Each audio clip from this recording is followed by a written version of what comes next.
Welcome to my class on EMG. This is a presentation by K. Beulah Suganti, Associate Professor, ECE, TPGIT.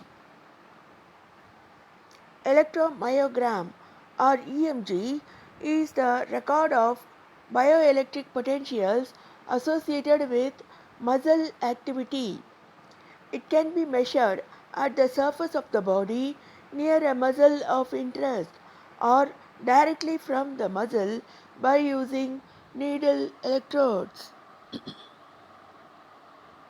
EMG measurements are intended to obtain an indication of the amount of activity of a given muscle or group of muscles.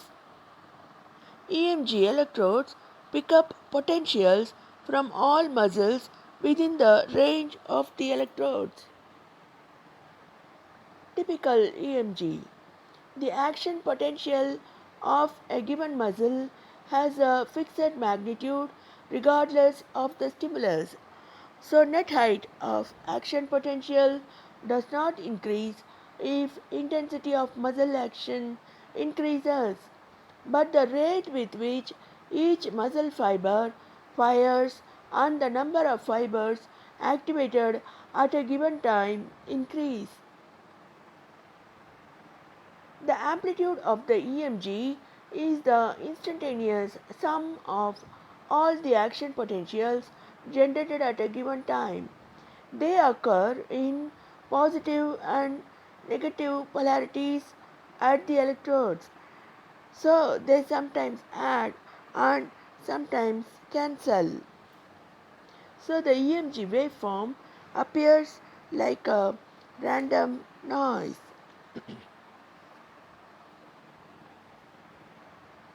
The typical amplitudes and frequencies associated with EMG.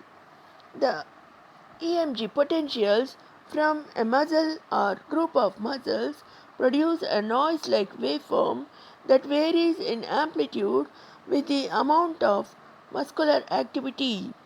The peak amplitudes vary from 50 microvolts to about 1 millivolt depending on the location of the measuring electrodes with respect to the muscle and the activity of the muscle. A frequency response from about 10 Hz to well over 3000 Hz is required for faithful reproduction. The typical EMG waveform looks like this. The electromyograph or the EMG machine looks like this. Features of EMG machine: surface, needle and fine wire electrodes are all used for different types of EMG measurement. Surface electrodes are generally used where gross indications are suitable, but where localized measurement of specific muscles is required, needle or wire electrodes that penetrate the skin and contact the muscle to be measured are needed. Both unipolar and bipolar measurements of EMG are used.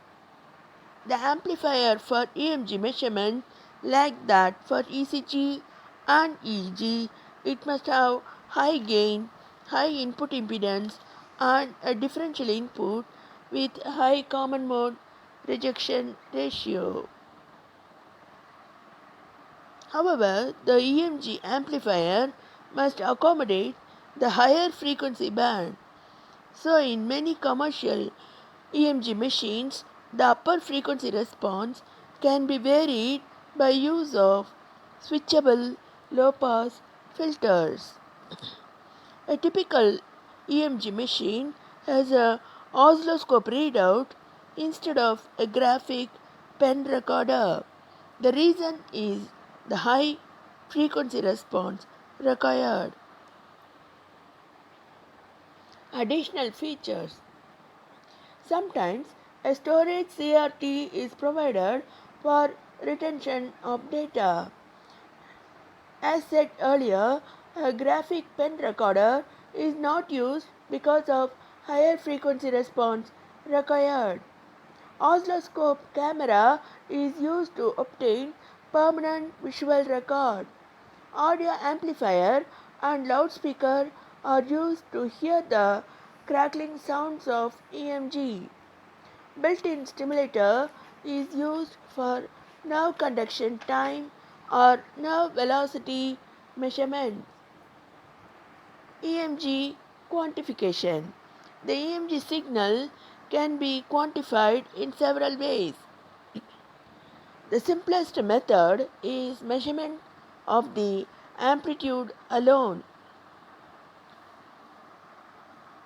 But this is only a rough indication of the amount of muscle activity and is dependent on the location of the measuring electrodes with respect to the muscle.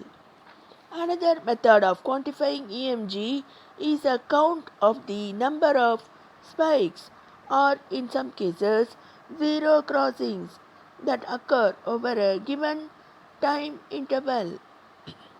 The most meaningful method of quantifying the EMG utilizes the time integral of the EMG waveform. With this technique, the integrated value of the EMG over a given time interval, such as 0.1 second, is measured, recorded, and plotted. In another technique that is sometimes used in research, the EMG signal is rectified and filtered to produce a voltage that follows the envelope or contour of the EMG. This envelope, which is related to the activity of the muscle, has a much lower frequency content and can be recorded on a pen recorder. References: Biomedical Instrumentation and Measurements by Leslie Cromwell and Co.